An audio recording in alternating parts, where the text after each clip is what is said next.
For the next hour, we're going to have a conversation about U.S. intelligence gathering. Our guest is Michael Allen. He is a managing director at Beacon Global Strategies here in Washington, D.C.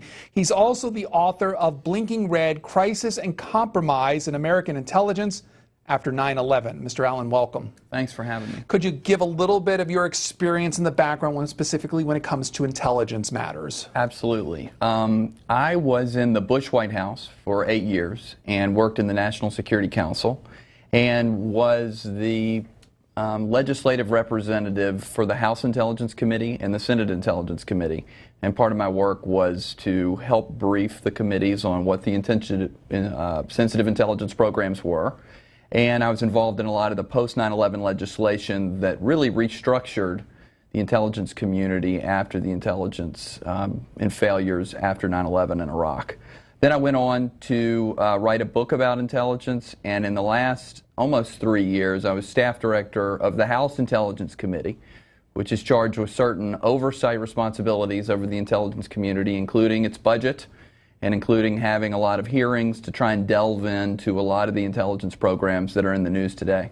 And Beacon Global Strategies, what is that? That's a national security consultancy that I've just founded with several other partners. And our job is to help clients navigate Washington to be able to translate for them the difficult processes that govern national security policy in the city. When average people ask you about intelligence matters, maybe they've seen over the last couple of weeks things that have happened, especially with the listening in on the Chancellor Merkel's phone calls. How do you explain to them what's going on in intelligence gathering? I try to explain that the very reason that we created the intelligence community was foreign intelligence collection. Our policymakers have got a variety of things on their plate. They've got the Iran nuclear program, they've got counterterrorism issues all over the world, and they need to be able to make better decisions on behalf of the United States. They need to be able to advise the president. And so when they look at a hard question, like what is Iran going to do with their nuclear program, they turn to the intelligence community for help. And they say to the intelligence community, here's what I need to know. Here are your requirements. Please find for me what a particular foreign leader's intentions are in negotiations with Iran, or please give me warning of an imminent terrorist attack. And that's really what the American people have demanded of their leaders, especially since post 9/11, and especially since the analytic failures associated with Iraq WMD. They want better performance from their intelligence community so that we can keep them safe. So even to the point of listening in on allies, which was the concern of many? Well, you have to think of what the intelligence community's job is. They're responding to policymakers who help define what's in the national interest. So if a policymaker says the national interest is to prevent Iran from getting a nuclear weapon, for example, they're going to want to know, all right, what's the strategy to do that? In this case, it's to try and sanction Iran so that they come to the negotiating table and give up or at least curtail their nuclear enrichment capabilities. And so you can see where a policymaker would say, all right, we've sanctioned Iran as much as we can as a country, the United States. We need our allies to similarly sanction Iran. And so the question would come in, well, where is Germany on a particular sanctions idea?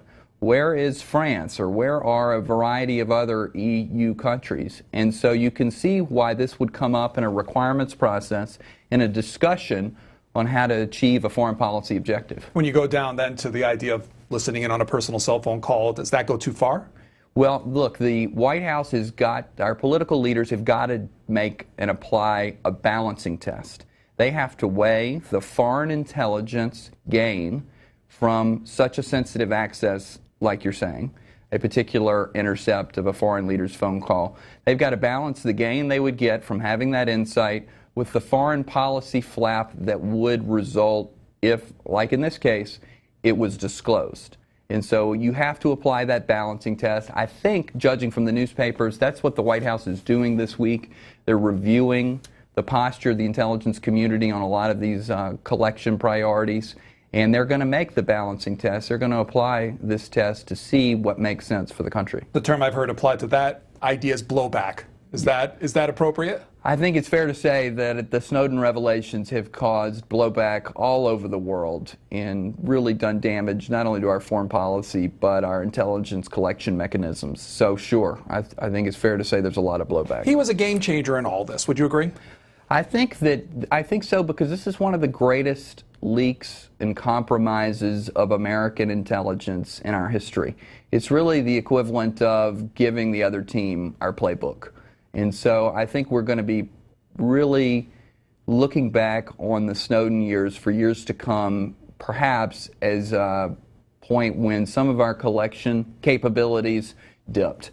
And so we'll have to see ultimately what the price we'll pay for that is. But right now it looks like it's been very damaging, and that's what our leaders have said. After the Snowden revelations came out, a lot in the intelligence community say, okay, these kind of things happen. Now people know about them. We need these things to happen as far as intelligence gathering is concerned. And yet this week, even some legislators, including Senator Feinstein, said to come to the point where we talk about Angela Merkel, it may have changed the perception, even some on Capitol Hill, about the level of activity going on with the NSA, and perhaps we need to bring more oversight into what's going on at NSA. Having worked up in the Congress, I support aggressive oversight of the intelligence community. This is sort of the deal that we struck as a country, and we have a democracy. It's not necessarily completely in harmony with an aggressive intelligence community, so we've had to set up institutions, we've had to set up structures where we try and balance these competing national interests. And one of the ways we did it in the 70s was to create intelligence communities to ensure that all members of each committee are read into all significant intelligence programs, and they help, ultimately I think it's the president's call, but they help make a judgment about what politically we're able to achieve in terms of intelligence collection. Our guest with us until 8:45 to talk about intelligence matters, and you have questions of him, perhaps you can do so on the phone lines, 202-585-3880 for Democrats, 202-585-3881 for Republicans, 202-585-3882 for Independents. If you want to send us email, that is journal@cspan.org.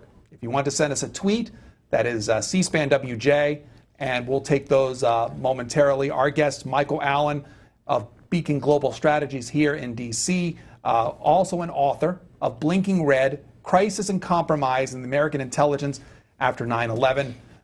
Has intelligence gathering and sharing gotten better after 9/11? Absolutely. We have rebuilt the intelligence infrastructure so that we can share information better. This is what my book, Blinking Red, is about. It's about, in the wake of two intelligence failures, two of the largest in the last few decades, Iraq WMD and 9/11, how the 9/11 Commission recommended that we restructure and create a spy master, a director of national intelligence, to oversee all the agencies in the intelligence community, including the National Security Agency. And so the book is about how we created this superstructure and whether it's doing what the Congress wanted it to do, which is to make intelligence collection more efficient and intelligence basically a better enterprise. James Clapper is the DNI. That's right. How's he doing? I think he's doing a good job. There have been a lot of articles lately that are suggesting that he has definitely quieted the ship in terms of some of the controversy that the DNI ran into in its first few years.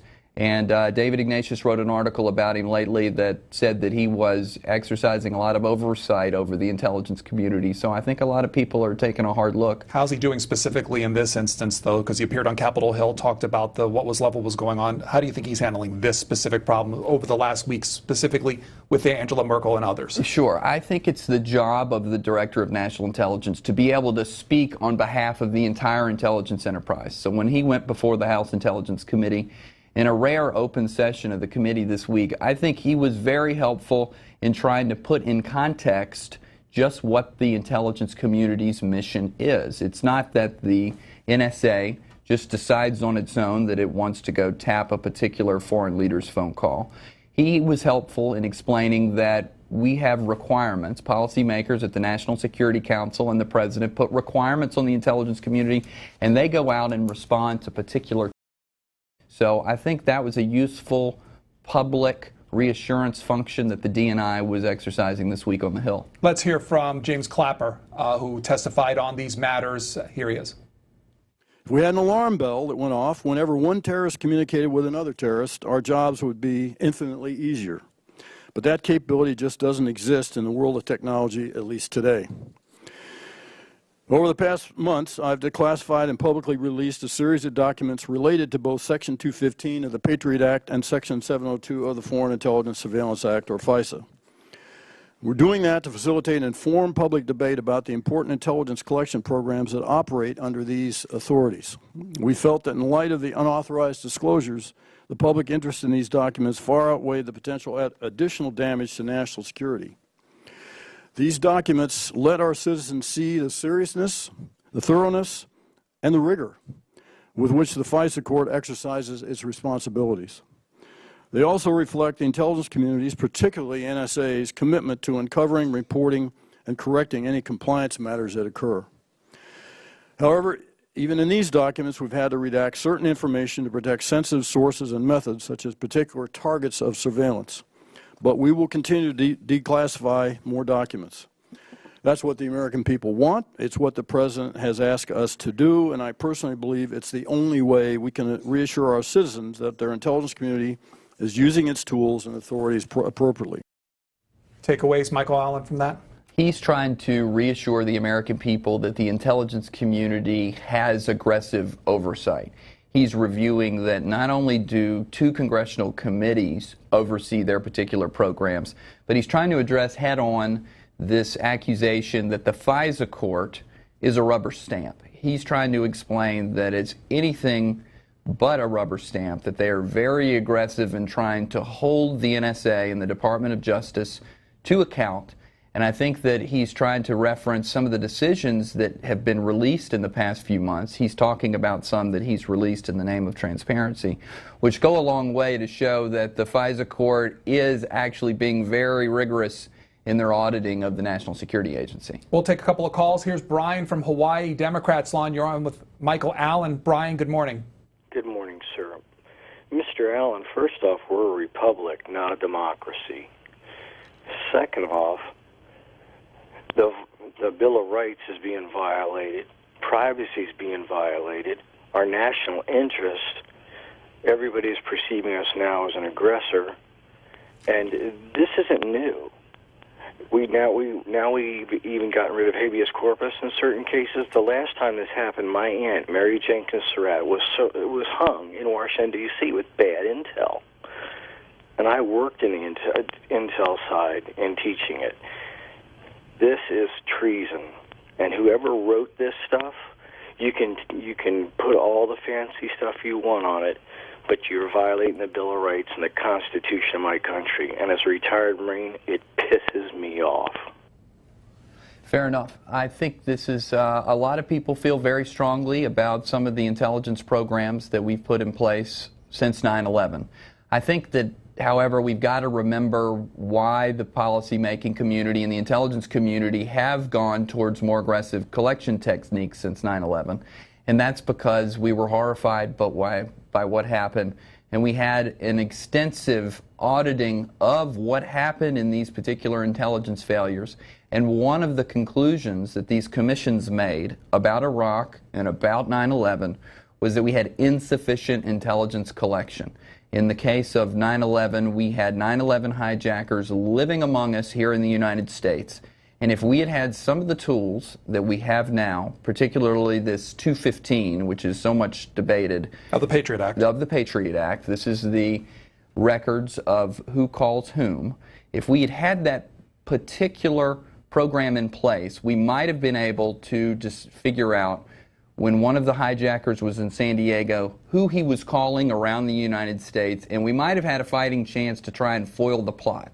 So I think this is where policymakers and the intelligence community are coming from when they try and say, here's why we did these intelligence programs. But I understand the caller's frustration about it. It's something we're all trying to find the right balance between security and our democracy. Up next on our Republican line, Blake, St. Petersburg, Florida. Hi. Yeah, hi, good morning, guys. My comment's for Michael. I understand that the premise for your book, Blinking Red, is that the 9/11 Commission report argues for consolidation of America's scattered intelligence agencies into a singular enterprise to kind of fight terrorism.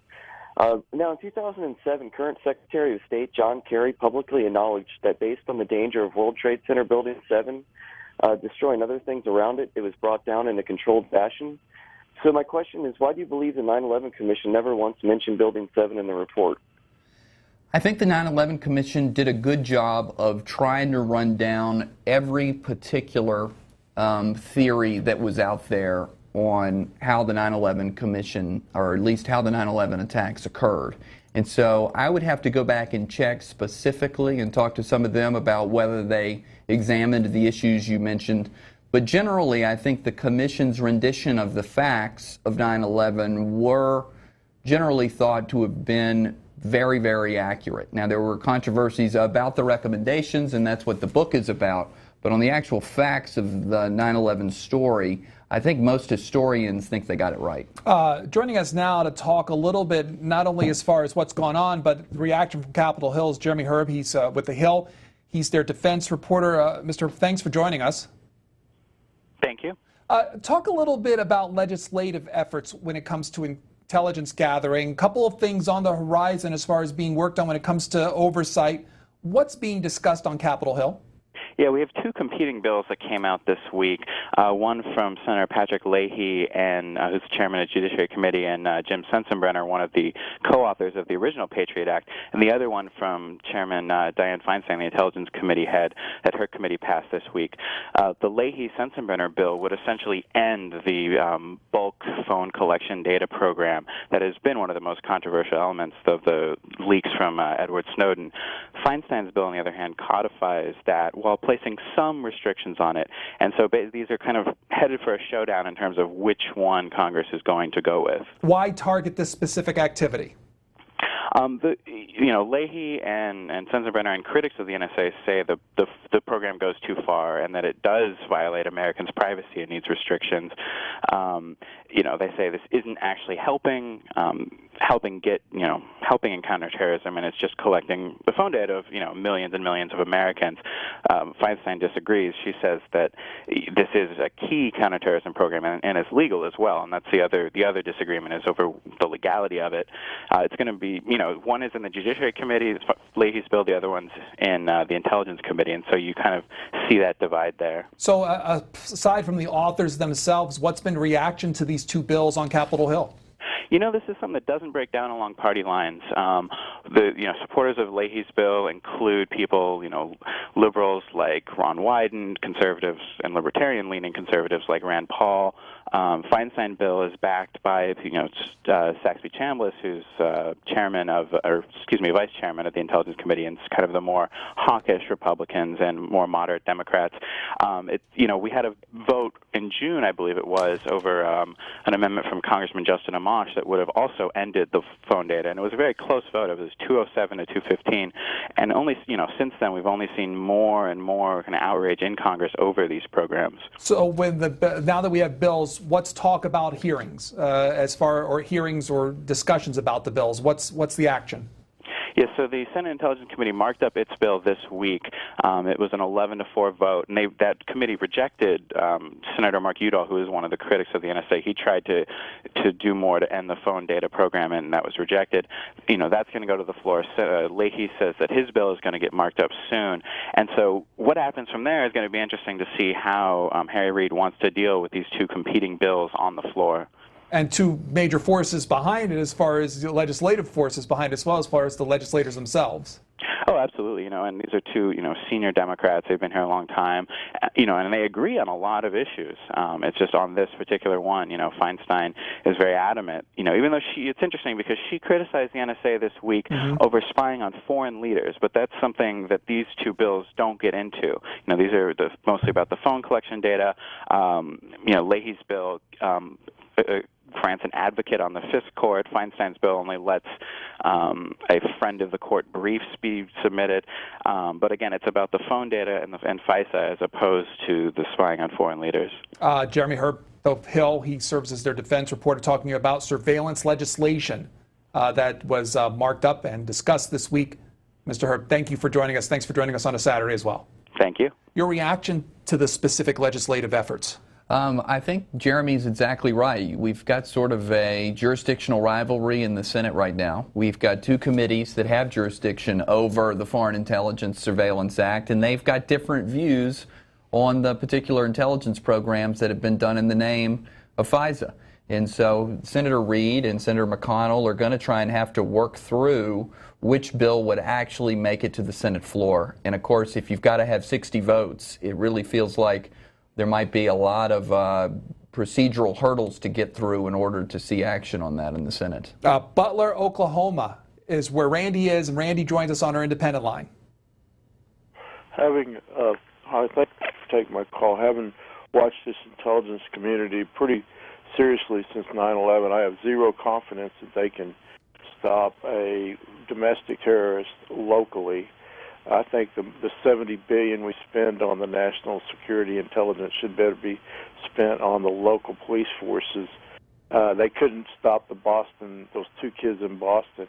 They were making all kinds of phone calls. I just think at the high level you can't find a needle in a haystack, and if you come in at a local level and start, the police officers know how to get information, detective work, talk to people that would have access to where young men, who are usually the terrorists, would be sounding out or acting out, or, how come they couldn't stop that terrorist plot in Boston? And it killed several, but it could kill a lot more. How come that didn't do it?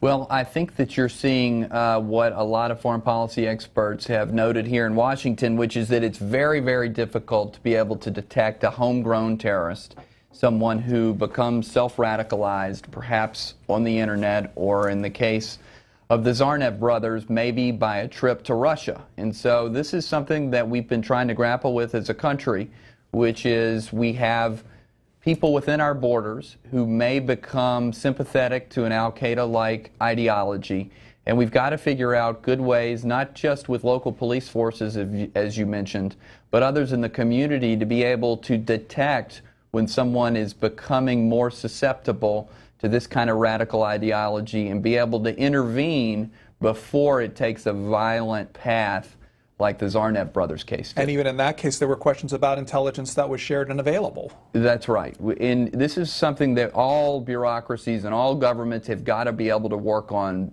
better, and that's this sharing of information between the large intelligence community and state and local law enforcement to make sure it's more seamless, to take advantage of technology that exists while at the same time protecting privacy and civil liberties. So I think this is what the Congress is grappling with, and this is what the intelligence community is trying to figure out. If I'm an NSA or one of the collections agencies and I hear what Jeremy Herb tells me about these efforts in Congress legislatively, what's my reaction? I think that the NSA reaction is probably, let's not overcorrect because of some of the issues that Edward Snowden has been able to put out. Their mission lately has been to try and make the American people more aware of the terrorist plots that have been foiled because of their actions. You've seen gradually over the summer and even this week, General Alexander and Director Clapper be more forthright about some of the plots that have been foiled. If you count the ones in Europe, it really gets into the couple dozen area. And that's something we've got to be able to put out there to give reassurance to people like your caller that the intelligence community are doing all they can to be able to protect us from international terrorism. Our guest, Michael Allen, Managing Director of Beacon Global Strategies, author of Blinking Red, Crisis and Compromise in American Intelligence After 9/11, former Majority Staff Director of the House Permanent Select Committee on Intelligence, other positions similar to that as well. Don Sumter, South Carolina, Democrats line. Hi, Pedro. Don Grace Sumter. I had a comment and a question for Mr. Allen. You're kind of uniquely qualified to answer my question. My comment to set it up is that I'm an old retired master sergeant, and the phrase plausible deniability, and that's a real working program in the military. I can't tell you. There's been a few times when my commander would want to get things done, and we would get them done, and he didn't necessarily need to know, as long as no one got harmed, exactly the specific methods that we use to to get it done. We just accomplished the mission. And I would set that up with comparing that to, say, Ali North and Iran-Contra. And so my question to you, considering what I just spoke about, is the president has been getting a lot of criticism by supposedly not knowing that what the intelligence agencies were doing to supply him the information that he needed. And do you personally believe that that is a valid criticism? And I'll take your answer off the air. Well, thanks for the question. I actually don't know whether President Obama knew exactly about the intelligence collection posture that had been sort of put out there in the newspapers this week. I mean, here's what I do know as a former National Security Council staffer, and that it's very unlikely that the top White House National Security staff wouldn't have known about a particular access of the variety that's been described in the Wall Street Journal this week. And the reason for that is that you want to be able to determine what the source is of the information that you're being presented, because you want to make an assessment about its reliability.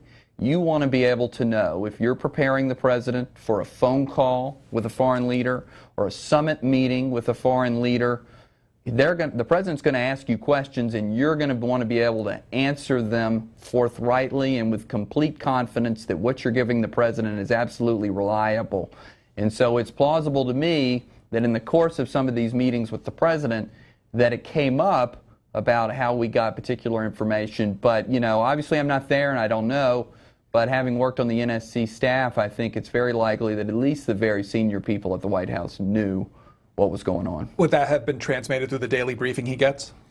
I don't think it would have been in writing, for example, that here are particular accesses. But if you have an exchange, like I think all presidents do with the intelligence community, each morning when the Director of National Intelligence and his staff come into the Oval Office to give you the briefing on what happened overnight, I think if part of it were something about, for example, well, what is a particular foreign leader's position on the Iran nuclear negotiations, or troops in Afghanistan, or what's going on with the foreign European currency crisis, I think it's possible that the source of that information came up, but obviously I don't know for sure. I wasn't there. The president's knowledge was a topic this week at the House Intelligence Chairman. Mike Rogers was asking the NSA Director Keith Alexander, as well as the National Director of Intelligence James Clapper, about intelligence matter, including whether the White House was aware of activities.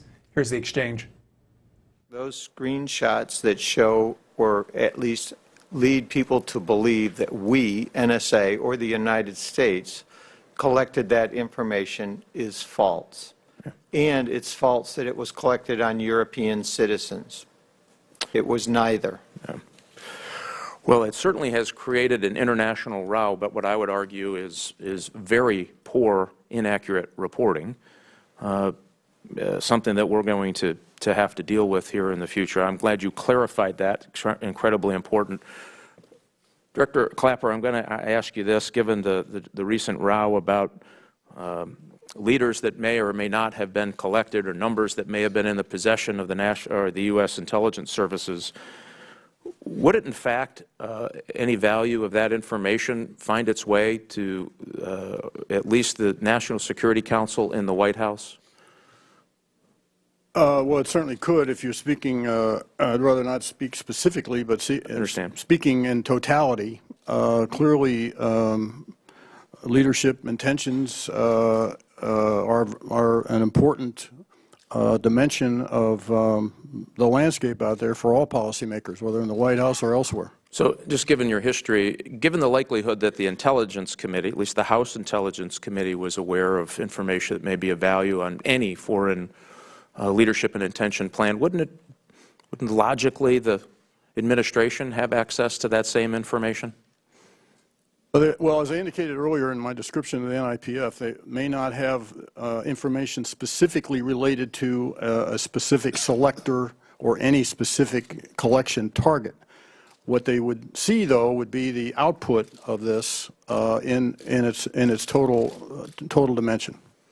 Well, we're dancing around the bush, but I can imagine if there were specific output on any of that, and we're all talking almost hypothetical, it would be by certainly a trained intelligence professional would clearly understand that maybe the intelligence services were following the National Intelligence Priorities Framework. Is that correct? Yes. Particularly that last part of the exchange, what did it tell you about who knew what and when? I think it says that people that are around the intelligence community and familiar with their mission are a bit taken aback by the controversy in the papers this week, because the foreign intelligence mission is what they were created for. We ask NSA, we demand of them to collect information that is going to give the United States a decision advantage. We've got critical issues that we have got to address as a country. We're interconnected all over the globe, and policymakers look to the IC and they say, what do you know that can help me make a better decision on behalf of the president? And what you heard Director Clapper say was, often what policymakers want to know is, what does a foreign leader actually intend to do? I don't necessarily need to know every assessment that every newspaper article or every person around a prime minister thinks. What do you think a particular foreign leader is going to do? So you see Clapper reflecting the view of the intelligence community that of course we would try and get foreign leader intentions, because that's what we're asked to. Here's David from Illinois. He's on a Republican line. You're on with Michael Allen. Good morning. Yes, good morning. A former senior NSA official commented that, and he's now deceased, but that when the former head of the CIA becomes president of the United States, democracy is dead. And of course, referencing George Herbert Walker Bush. And I happen to believe that whether you're talking Republican or Democrat, this is really a red herring, or even independent for that part, because really what we're talking about, whether it's intelligence gathering community in the public sector, meaning financed by the government, or outsourced through like CACI, SACI, and other private contractors. We have a network of intelligence, the military-industrial complex, that's really grown and has taken a life of its own, and really is much more about not politics, but really the economics of individuals who have vast fortunes and wealth, and who are about protecting that. In as much as our national interests. I really believe that Dianne Feinstein's attempts are really a red herring, really to codify many of the I believe illegal practices of our intelligence community, and I personally believe that it's time to rein them in, because they hatch snakes' eggs and they weave cobwebs. Okay, caller, thanks. We'll leave it there. Well, that's what I think a lot of people in the United States believe, and that's what Congress is actually trying to address right now, which is that they've seen, as a result of the leaks, probably some lack of confidence or perhaps some worry that has been inspired about what the intelligence community is up to. And so the Congress has got to address this forthrightly to try and restore the American people's confidence in what their intelligence services are up to, because ultimately, if the people don't support what is being done in their name, we're going to have major problems in our democracy. So the Congress has got to be able to try and reconcile the imperative to keep the country safe from not only terrorists and the prospect of nuclear weapons spreading across the globe over time, but also be able to reconcile the very serious privacy and civil liberties issues that have arisen over the summer. And we've got to figure out the right way to reconcile these two objectives. Tim, up next from Ohio. Tim is from our independent line. Good morning, Tim. Hello. I'm just a citizen, all right? But I'm not stupid. Richard Clark had his reputation destroyed, and he the Bush administration and Condoleezza Rice. And there was an FBI discovered the terrorists trying to steer planes and not land, hold the stand down, and all he Caller, you're breaking up a little bit. Let me put you on hold and see if we can get a better connection with you. So let's try that because you're coming in and out, and I want to make sure that you get a chance to talk fully to our guests. So we'll put you on hold.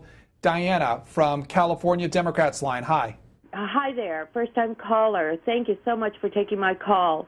Look, your guest just finished saying that we have to restore the trust of the American public. I'm a lifelong Democrat. I have, for the first time, personally called Dianne Feinstein's Washington office outraged at the fact that she is supporting this violation of our constitutional rights. And I have never been more active in following these hearings at the Senate, at the Congress level. I will never, ever again vote for a Democrat that supports the status quo. Now, you're supposed to be concerned about restoring trust of the average citizen. It's never going to happen when we don't see Clapper fired at the minimum for lying to our representatives in Congress. It's an outrage. We're not stupid, as your previous caller just finished saying. We're ordinary citizens, but we have a modicum of intelligence. And we, who normally are loyal Democrats, are not going to put up with it. We just aren't. So did you get a response from the senator's office of any type?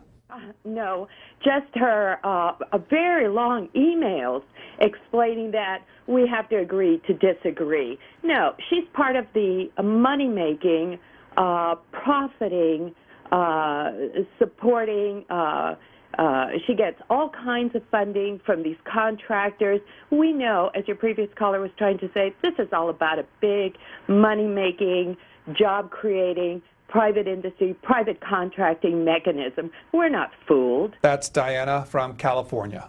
I think what you have to consider is that a lot of the members of the intelligence community go to classified hearings and briefings, sometimes 2, maybe 4 or 5 times a week, and they get some of the most sensitive intelligence about the threats to the United States. And so I think that helps color their attitude about what the intelligence community ought to be up to.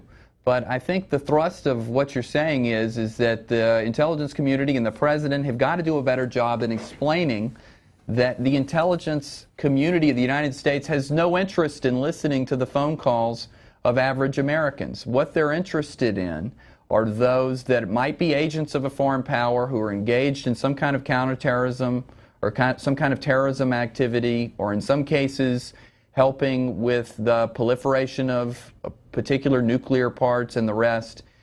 We don't have the resources, the time, or the data capacity to be able to do the type of collection that some people think we're doing on the American people when we're just not. They're forbidden by law from doing it, and we've got courts, inspectors general, and Congress aggressively checking their work to make sure that doesn't happen. Do the intelligence they express shocked over what happens, particularly with the chancellor, but is there a chance that the House intelligence community or people on Capitol Hill get briefed on these things, knew about these things that were going on, and yet still express shock? That's very possible. You saw what Chairman Rogers said this week, where he said that there are mounds of intelligence reports in the offices of the House Intelligence Committee up on the Hill here.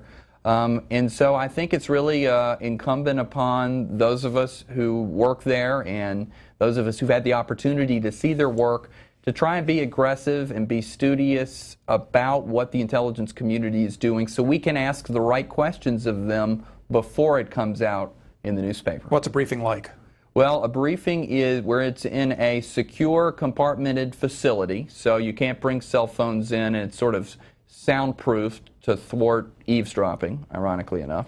And you've got, it's unique from other hearing rooms in that there's no audience. It's basically a smaller hearing room. It's much more collegial than the ones that you see on television. And you get a frank discussion and a frank exchange between the intelligence community leaders and the committees. In many cases, the intelligence community want to come up and explain what they're doing because they want the support of the people's representatives for what their mission is, because they're right out there on the edge.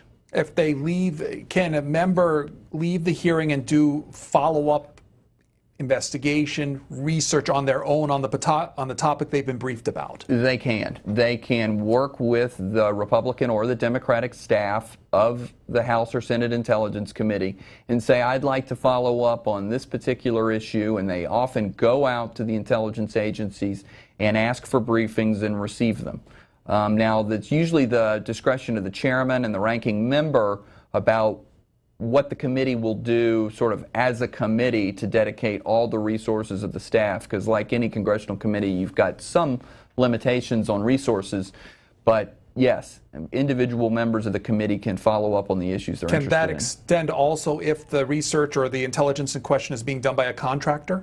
Oh, absolutely. We are very interested in the role of contractors, trying to find the right balance, because in many cases after 9/11, you needed contractors because all of a sudden we needed thousands of speakers in Arabic or, you know, one of the dialects in Afghanistan, and we just didn't have that function already inherent in the intelligence community. We had to reach out and find it quickly. The only way you could do it was via contractors. But I think Republicans and Democrats are trying to find the right balance between governmental employees and contractors. But we do need contractors to do some of the special technology that helps the United States keep its edge. Let's try Tim from Ohio again on an independent line. And go ahead with your question or comment, Tim. Okay, I want to say again, okay, Richard Clark warned ahead of time, ahead of 9/11, and afterwards his reputation was pretty much destroyed. Condoleezza Rice just poo-pooed everything. You know, Cheney got his war in Iraq, and they had nothing but no-bid contracts, okay, and Obama's doing the same thing. They did it with this with this affordable health care. And there are too many intelligence agents. When you compare World War II and now, and I know it's a totally different situation, and you need more, but you have so many people. If you look at what the Russians did with the atomic bomb, you know, we discovered it, and they got it. You know, they got everything on the cheap because of our, poor intelligence. I don't know what you call it. You know, like to prevent spying, and you have so many. There's no communication between the departments, and you saw that the guy who shot up that naval yard, the contractor that allowed him to have his job, did a really great job, and then there's no penalties for people who break the law, say that, what do they call it when they grab the people overseas or they take them a rendition? So, Tim, you put a lot out there. We'll let our guests respond. I think the caller's on to something, and that is that after 9/11, people were frustrated about the inability of the intelligence community to connect the dots, to be able to find a memo that someone in the FBI had written about perhaps people that were extremists taking flight lessons and connect that back to activity around the world that suggested that terrorists were trying to get into the United States. That was what people were frustrated about. That's what Richard Clark and others testified to the 9/11 Commission. And that's why we tried to redo intelligence in 2004 to create a national counterterrorism center to try and fuse information collected domestically with an intelligence collected from overseas. So this is an ongoing project of the intelligence community to be able to try and fuse together all the information that we have in these vast enterprises so that we can try and keep people safe so that we don't have another September 11th disaster. He talked about too many people being involved in the process. I think I read that the DNI oversees 16 intelligence agencies. That's right. Are there too many people? There are a lot of people in the intelligence community, and I think what's going on now as we go through budget pressures is the Congress and the executive branch working with the DNI are trying to right-size the intelligence community. The budget has actually shrunk a little bit in the last couple of years, but ironically, when we're still facing the threat of terrorism and we have a Middle East that's blowing up, we've got new challenges that we've got to be able to face as a country, from Syria to Egypt to the rise of China. So a lot of us argue that we shouldn't cut the intelligence community too much because the challenges that the United States are facing are just getting more and more complicated. Reginald from California, Republican line. You're on with Michael Allen. Hello. Good morning, gentlemen. I'm a grad student here at Stanford, and my father always called my family Eisenhower Republicans. My family's been Republican since the Emancipation Proclamation. And I got to tell you, Mr. Allen, I don't envy you to have to sit there and listen to this schizophrenic rendition of moronic prose. The woman who called from California, I have to say, gosh, and ask, ma'am, who the hell are you that the government wants to specifically listen to your conversation and track your particular emails word for word? I mean, there's a strain of lunacy running out here. And for Republicans who seek to pile on the current president with their rendition, knowingly, some type of obnoxious, shocking, and self-imposed awe that we are trying and that the authorities are trying to keep us safe.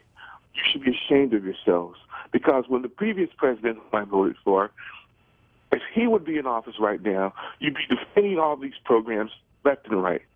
Now, I don't know what the hell is happening in this country as far as this tainted rabbit water that people have been drinking, and the fact that the media only seek to follow narratives and push and fuel stories for sales instead of them doing their due diligence. That's Reginald.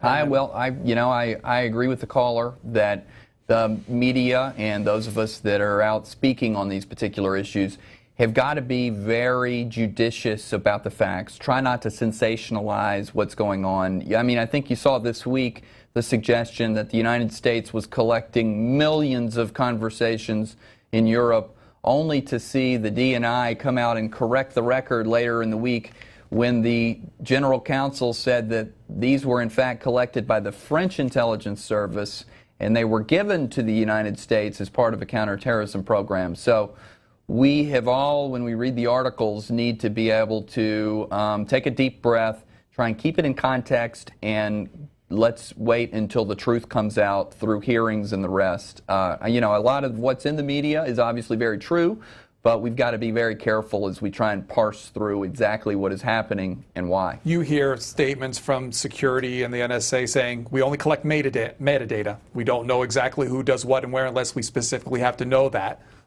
The public's skeptical about those kind of things. How do you assuage their concerns? Well, that's what the members of Congress have got to be able to do. We've got to be able to convince the people that we've got aggressive oversight over the intelligence agencies so that they can be validators of what their mission is. We've got to be able to have members of Congress stand up and say, yes, I was briefed on a particular program, and I'm confident that the National Security Agency is obeying the laws and regulations that we put on them. We probably need to be able to have more transparency about what the Foreign Intelligence Surveillance Court is up to so that we can lay to rest the accusation that they're just a rubber stamp or that they don't actively double check what the National Security Agency is up to. So we have a communications challenge that we've got to get out there. That's not to say there isn't substance that's going to be debated. Reasonable people can come down on either side of the debate, but that's what's going to be going on in Congress this fall, is trying to reconcile all of these competing interests. Michael from Las Vegas, Independent Line. Hi. Hi. Well, as I was telling the person who took my call, I ran into a chap in Las Vegas who gave me suspicion that he might be a terrorist. I tried to call Homeland Security, and it was impossible to get through. Nobody answered the phone. I tried to get a letter to them. I couldn't get any communication. Now, what does one do in a case like that? I had very serious reason why this might be a situation. A person said to me in a meeting, he had a drink, I wasn't drinking, and this is a very sane person, very down-to-earth person. I saw it from Egypt, been here for 2 years, on and off, goes back and forth to Egypt. And he says to me, and the company says, well, this is terrible. These guys, I said to him, these guys putting bombs to their bellies and blowing themselves up. And he said to me, well, that's a very logical reasoning to do something like that. Very seriously. What do I do about that? I've been trying to communicate something like this to somebody. Well, far be it from me to get involved in this particular case, but I think the FBI are the ones that have the investigatory powers in the United States to run down a particular terrorism case, so that might be the right place to start as you figure out what to do here. That was Robert. This is Harry, and Harry is from Satellite Beach, Florida, Republican line. Good morning, guys. My first question for you, Mike, is I've read 2 articles that there are more employees in the NSA than the CIA and the FBI combined. And that's really incredible, considering they've done just about absolutely nothing other than the only thing they lay claim to is the shoe bomber. But what I'm more interested in, the second question is, these subcontractors. Now, I'm under the understanding of the subcontractors that were all no-bid award type deals in the Bush administration, and most of them are Jewish firms that have these subcontractors. I'm not picking on them, but they're the smartest guys on the block, and they're the guys running Wall Street. So let me just paint a scenario for you. Is this idea that they will not go into people's personal data and that kind of stuff. I don't buy that for a minute. I think they can do whatever they want to do whenever they want. And I think, just take, for instance, they could tap the email of the president of Disney World. And let's just say he's contemplating buying Netflix. They can see that he's contemplating buying Netflix, and they can buy the stock for cheaper than everybody else. I would like you just to answer what you could there. Thank you. Sure. There are so many checks within the National Security Agency bureaucracy to make sure that doesn't happen. Congress has insisted that there be a compliance officer. It has many dozens of people there who try and make sure that those types of abuses don't occur. That's not to say they never occur with any large bureaucracy. I think sometimes these things happen. It happens in the private sector. But I think it's the exception, not the rule. The reason there's so many people at the National Security Agency is because they have two different missions. One is to support our troops in the field, being able to collect signals intelligence about tank movements or a terrorist movement in Afghanistan is part of what NSA does. They are forward deployed with our troops in Afghanistan. They were also forward deployed in Iraq. So they have a lot of people because they have a lot of different missions. They've got to be able to tell the president and policymakers what the status is or what a particular person might be doing on the Iran nuclear program, but they've also got to be able to help a soldier in a tactical situation in a war so that they can win the engagement. So that's why we have so many people that are in the National Security Agency. Stories this morning about Edward Snowden asking for clemency from Washington. And one of the write-ups said this. It said, when it comes to Snowden's request, saying, quote, "My government continues to treat dissent as defection, seeks to criminalize political speech with felony charges that provide no defense. However, speaking the truth is not a crime. I am confident that with the support of the international community, the government of the United States will abandon this harmful behavior." What do you think should happen with Edward Snowden? Well, we have laws in this country on classification of information, and it's very simple, and I think people get this, and that's that we don't want to give our playbook to the other team. We have got serious enemies out there in terms of terrorists who are trying to get on our shores and other strategic actors around the world, and we just don't want to be able to have them know what our plans and intentions are and how we are watching and monitoring these foreign actors. And so that's why we have laws against leaking classified information. And so I think that's just an acknowledgement that we've all got to be able to make, no matter what you think of Edward Snowden. We've got to be able to have the ability as a U.S. government to protect certain categories of information. Do you think he'll eventually make it back to the United States to face questioning? Wow, I don't know. That's $1 million question. I think he should come back and try and explain his actions rather than doing it from Russia or before the German parliament, but I wouldn't bet on it. Joe, thanks for holding on. From Wetumpka, Alabama, Independent Line. Hi.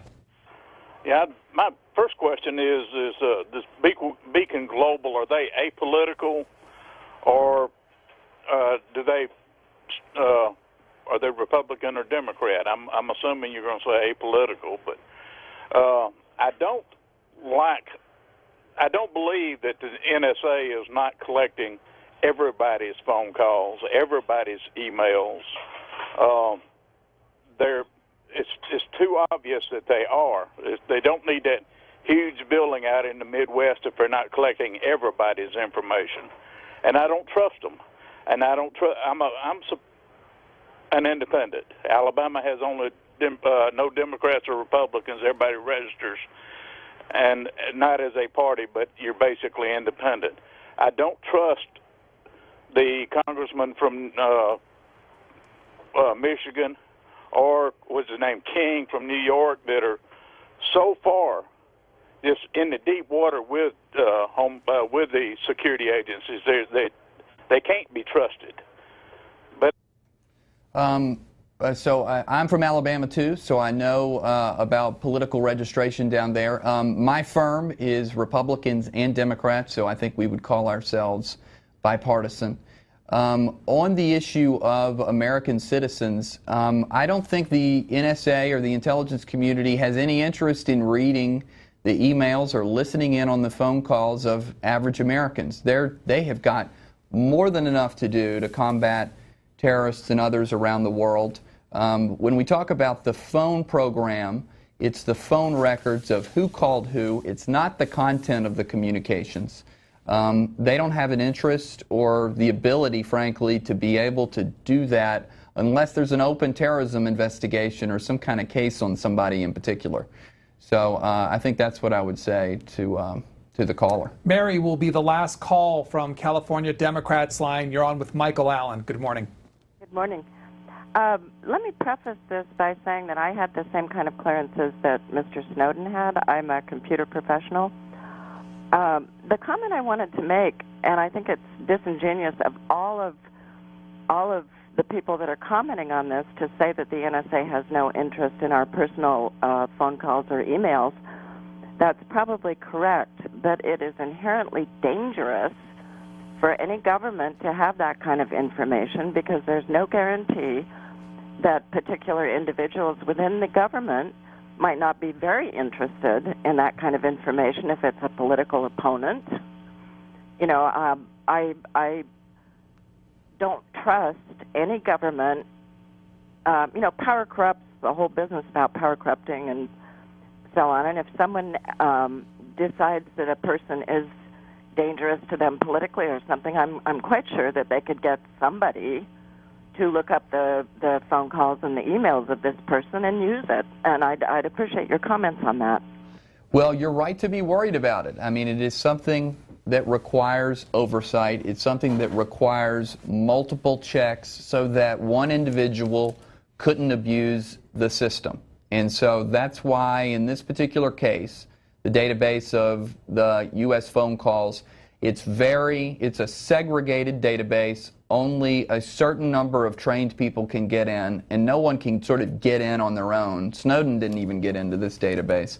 He leaked documents about the database. But it's something that we have to be able to protect. Congress has got to stay really informed about what NSA is doing. So does the Department of Justice, so do the compliance officers, and so do the courts, so that we don't have the abuse that you rightly worry about. It's something that's got to be an iterative process here, and it's called oversight.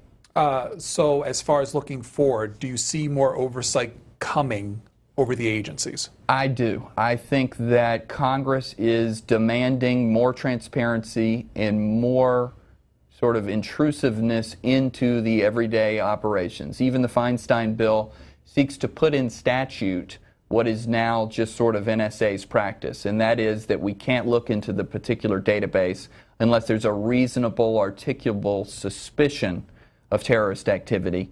I think that you're going to end up with another feature of the FISA court where even if it's a friend of the court or an independent advocate, someone to be able to counter the government's motions to the FISA court. And I think inevitably you're going to see more reporting requirements so that the Congress and eventually the American people are going to know more about what the intelligence community is doing. I think if you had to find the common denominator between all the bills that are floating around on the Hill right now, that's sort of the core three items that I think will eventually make it to law. If you put those into place, does intelligence gathering get hampered? It depends on how we write the law. It depends on whether we try to overly restrict what the intelligence community can do. And by the way, Congress could do it, or the executive branch could decide on its own. Maybe the president in his intelligence review will try and ratchet back on intelligence collection. It's just something we have to be able to consider carefully. We've got to consider our recent history of intelligence failures and the outrage that occurred from the American people when they were not able to provide warning, at least specific tactical warning about the 9/11 attack. So we've got to do this soberly, and we've got to do it right, because a lot's riding on it. Michael Allen from Beacon Global Strategies, author as well on intelligence matters. Blinking red is the book, which you see there as the cover. Thanks for joining us. Thanks for having me. Coming up, prescription painkillers are some of the most prescribed by doctors in the United States. The FDA says tighter guidelines are needed to prevent abuse. Barry Meyer from the New York Times will explain more next. Later on, with all these topics going on, Washington this week, not only with Intelligence Matters, healthcare.gov.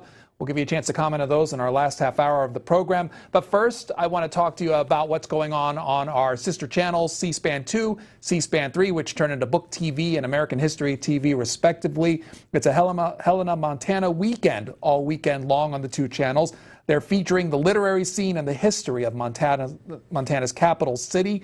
Today at noon on C-SPAN 2, Book TV will feature all of our Helena literary offerings, including a look at Against the Grain, as author Richard Manning explains the beginning stages of agriculture and the effects it has had on society.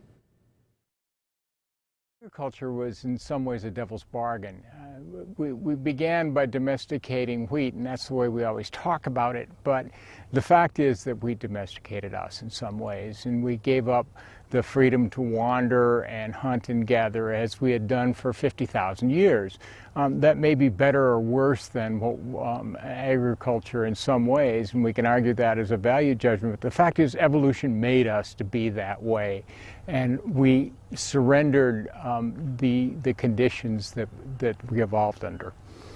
People still argue a lot about how agriculture happened. The classic story is that we ran out of game, essentially. We became overpopulated. There were too many people, and so it was the only way to feed ourselves. So one day, one guy woke up and said, I think I'll invent agriculture. That's not the way it happened, probably, but that's one story. Another is that we just did disturbances by living together, the disturbance in the soil of people compacting the soil, walking around villages, that sort of thing, allowed weeds to grow, and we started eating those weeds, which are grass, essentially. But it happened, and it happened in 5 different places on the planet, at least, independently. So in some ways it was inevitable, because it happened independently in so many ways. But once that happened, then people started raising grain. We became highly dependent on that grain and highly dependent on city living.